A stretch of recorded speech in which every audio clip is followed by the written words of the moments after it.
এখানে পার্লামেন্টারি কমিটিগুলো আছে, আমাদের দেশে পার্লামেন্টারি কমিটিগুলো কোনো সময় পারফর্ম করে না, সেটা তো আমাদের প্রবলেম। কিন্তু পার্লামেন্টারি ডেমোক্রেসির কোনো প্রবলেম এখানে নাই।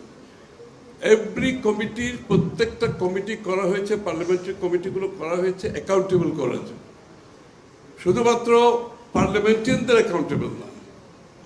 দে ক্যান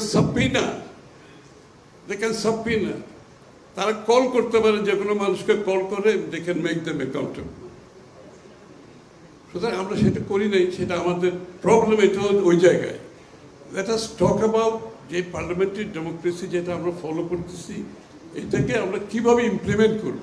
ওইটা আমি ইয়াং জেনারেশনের কাছে চাইবো যে তোমরা এই ভাবনাটা করো যে আমরা কিভাবে অ্যাকাউন্টেবল করবো উইথ দ্য এক্সিস্টিং সিস্টেম। আলাদা কোনো কমিটি করা, the more committee you have, the more bureaucracy you have, and the more corruption you have, and the more detached you get from the people.